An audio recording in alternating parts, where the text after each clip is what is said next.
আসসালামু আলাইকুম। তো আজকে আপনাদের দেখাবো যে ষষ্ঠ থেকে কিভাবে দ্বাদশ শ্রেণী অর্থাৎ এইচএসসি পর্যন্ত উপবৃত্তির তথ্যগুলো আপডেট করবেন বা হালনাগাদ করবেন। তো এটি হচ্ছে একটি নতুন সম্পূর্ণ প্রসেস।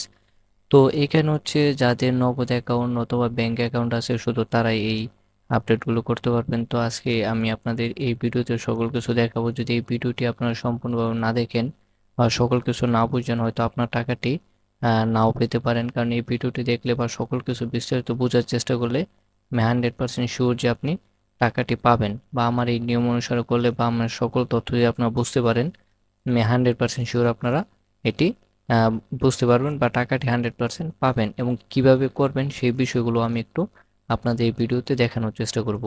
তো চলুন ভিডিওটি শুরু করি। তো এটি হচ্ছে আমার চ্যানেল। যারা আমার চ্যানেল নতুন তারা অবশ্যই চ্যানেলটি সাবস্ক্রাইব করবেন, আর ভিডিওটি ভালো লাগলে অবশ্যই একটি লাইক দিবেন। যদি কারো কোনো কিছু বুঝতে অসুবিধা হয় অবশ্যই কমেন্ট করবেন, আমি আপনার কমেন্টে রিপ্লাই দেওয়ার চেষ্টা করব। তো এবার যে আসলে নোটিশ, সেই নোটিশটি আমি একটু দেখি যে এখানে হচ্ছে প্রধানমন্ত্রী শিক্ষা সহায়তা ট্রাস্টের আওতাধীন সমন্বিত উপবৃত্তি কর্মসূচি ষষ্ঠ থেকে দ্বাদশ শ্রেণী অর্থাৎ এইচএসসি সমান শ্রেণী উপবৃত্তি শিক্ষার্থীদের অনলাইন ব্যাংক হিসাব এবং নগদ অ্যাকাউন্ট ব্যতীত অন্য কোনো মোবাইল ব্যাংকিং অ্যাকাউন্ট সমূহ নগদে রূপান্তর প্রসঙ্গে, অর্থাৎ যাদের অন্য কোনো বিকাশ নগদ আগে যদি বিকাশ রকের থাকে সেটা কিন্তু আপনার নগদে রূপান্তর করতে হবে। তো এই বিষয়গুলো আপনারা একটু দেখে নেবেন। তো আমি আপনাদের যে বিষয়গুলো গুরুত্বপূর্ণ সেই বিষয়গুলো আমি আপনাদের একটু দেখিয়ে দিচ্ছি যে এই যে সেবাদানকারী বিকাশ, রকেট, উপায় এবং শিউরক্যাশ অর্থাৎ এমক্যাশ, এই সকল কিছু ব্যতীত মানে অর্থাৎ এইগুলো বাদ দিয়ে আপনার অবশ্যই নগদ করতে হবে। আর এটি হচ্ছে আগামী 21/4/2024 তারিখ করতে 29/4/2024 তারিখ পর্যন্ত এটি উন্মুক্ত থাকবে, অর্থাৎ এই তারিখের মধ্যে আপনারা এটি সংশোধন করতে হবে। আর এটি কিভাবে করবেন সেটি আমি ভিডিও শেষে দেখিয়ে দিব। তারপর আসি যে 21/4/2024 তারিখ হইতে 29/4/2024 তারিখের মধ্যে এদের সঙ্গে সংযুক্ত নির্দেশনা এক অনুসরণ করে এইচএসপি অর্থাৎ বিদ্যমান বিকাশ, রকেট, উপায়, শিউরক্যাশ এবং এমক্যাশ হিসাবধারী উপকারভোগী শিক্ষার্থীর হিসাব নম্বর, প্রতিষ্ঠান প্রণালীর নিজস্ব আইডি এবং পাসওয়ার্ড ব্যবহার করে এটি নগদে রূপান্তর করতে হবে। আর এখানে যে মাধ্যমিক শিক্ষা অফিসার উনি করবে 30 থেকে 5 তারিখের মধ্যে এটি ওনারা প্রেরণ করবে। তো এরপর আসি যে আপনারা এটি কিভাবে করবেন সেই বিষয়টি একটু আপনাদের সংক্ষিপ্ত আকারে দেখানোর চেষ্টা করছি। পরে আমি আপনাদের প্র্যাকটিক্যালি আমার যে অ্যাকাউন্ট আমি সেখানে দেখিয়ে দেব। তারপর দেখেন যে এইচএসপি বা এমআইএস উপবৃত্তি শিক্ষার্থী অপশন, এটি আপনি ক্লিক করবেন সর্বপ্রথম। যে মানে এই এইচএসপি তে ঢোকার পর উপবৃত্তি প্রাপ্ত শিক্ষার্থী এখানে ক্লিক করবেন। তো এখানে ক্লিক করার পর মোবাইল ব্যাংক তথ্য আপডেট অপশনে ক্লিক করুন, অর্থাৎ 19-20 অর্থবছর বা 23-24 সিলেক্ট করে খুঁজুন বাটনে ক্লিক করতে হবে। এরপর যে সাল সক্রিয় উপকারভোগী শিক্ষার্থীর তথ্য পাওয়া যাবে শুধুমাত্র সেই সকল শিক্ষার্থীর সংশোধন করতে হবে, অর্থাৎ এখানে যেই তথ্যগুলো পাবেন শুধু সেই তথ্যগুলোই সংশোধন করা যাবে। তারপর হচ্ছে সম্পাদনা বাটনে ক্লিক করুন, অর্থাৎ ডান পাশে একটা অপশন থাকবে সেটি আমি দেখিয়ে দেবো। তারপরে শিক্ষার্থীর ব্যক্তিগত তথ্য পৃষ্ঠায় শিক্ষার্থীর জন্ম সনদ নম্বর যাচাই বাটনে ক্লিক করুন, পিতামাতার এনআইডি এন্ট্রি করে অনলাইনে যাচাই করুন। তো সেটিও আমি দেখিয়ে দেব। তো অভিভাবক হিসেবে পিতা অথবা মাতার সিলেক্ট করুন, বা পিতা মাতা ব্যতীত অন্য কোনো কেউ হলে এটি অন্যান্য অভিভাবক হিসেবে সিলেক্ট করতে হবে বা এনআইডি এন্ট্রি করতে হবে, তারপর যাচাই করতে হবে। তারপর সে পেমেন্টের তথ্য মোবাইল ব্যাংকিং সেবাদানকারীর প্রধান অপশনে ক্লিক করে নগদ অ্যাকাউন্ট সিলেক্ট করতে হবে, নাম, হিসাব নাম্বার সঠিক এন্ট্রি করতে হবে। সর্বশেষ ধাপ হচ্ছে ডান পাশে যে সংরক্ষণ সেটি ক্লিক করতে হবে। তো এই আমি আপনাদের এখন দেখাবো যে কিভাবে আপলোড করবেন। তো আপলোডের পর আমি আপনাদের কিছু তথ্য দেবো, যে তথ্যগুলো আপনার নির্দেশনাগুলো যদি অবশ্যই মানেন তাহলে আপনার টাকাটি পাবেন, আর যদি অবশ্যই নির্দেশনাগুলো না মানেন তাহলে আপনার টাকাটি নাও আসতে পারে আপনার অ্যাকাউন্টে। তো আমি এবার দেখিয়ে দেবো যে আসলে কিভাবে এন্ট্রি করবেন।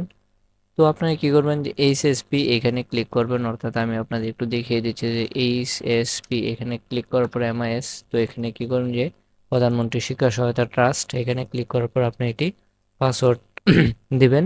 দেওয়ার পর এই পেজটি আসবে। তো সর্বপ্রথম কি হচ্ছে যে উপবৃত্তি প্রাপ্ত শিক্ষার্থীর তথ্য, এখানে প্রোফাইল আপডেট এটি আপনার প্রয়োজন নেই। আপনার প্রয়োজন হচ্ছে মোবাইল ব্যাংক তথ্য আপডেট, এখানে ক্লিক করবেন।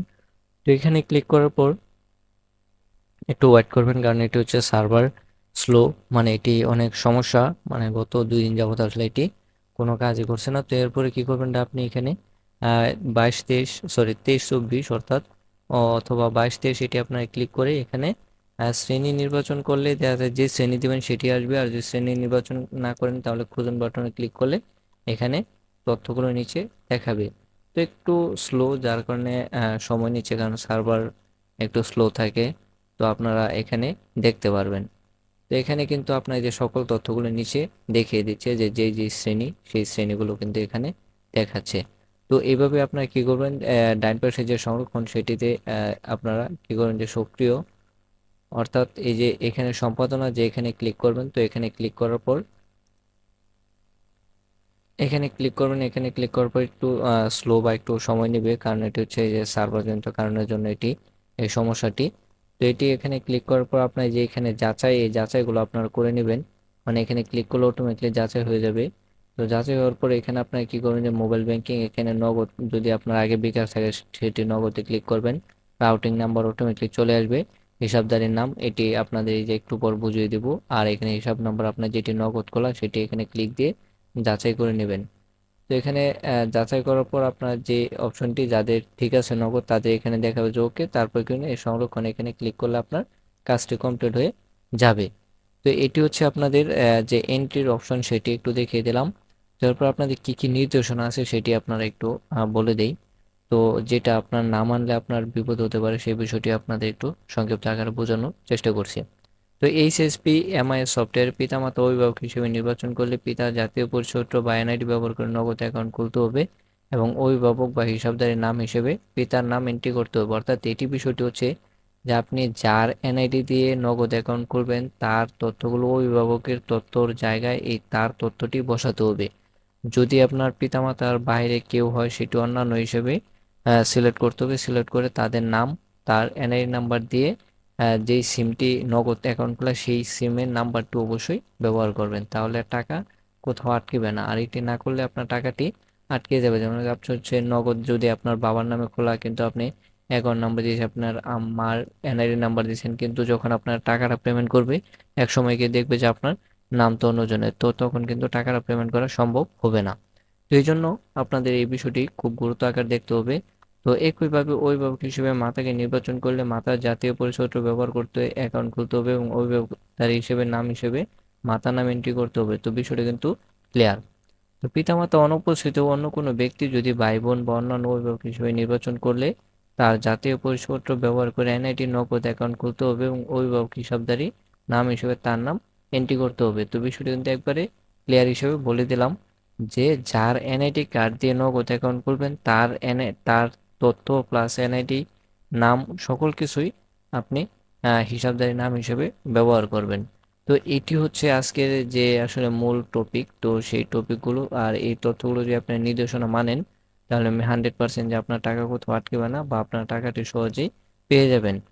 তো আমি আজকের মতো ভিডিওটি শেষ করব। তো ভিডিওটি শেষ করার আগে তার আগে ছোট্ট একটি রিকোয়েস্ট, যারা আমার চ্যানেল নতুন তারা অবশ্যই চ্যানেলটি সাবস্ক্রাইব করবেন এইরকম আরও সকল ভিডিওগুলো পেতে। আর এখানে আপনার যে ভিডিওগুলো প্রয়োজন সেই ভিডিওগুলো চাইলে আপনারা দেখে নিতে পারেন।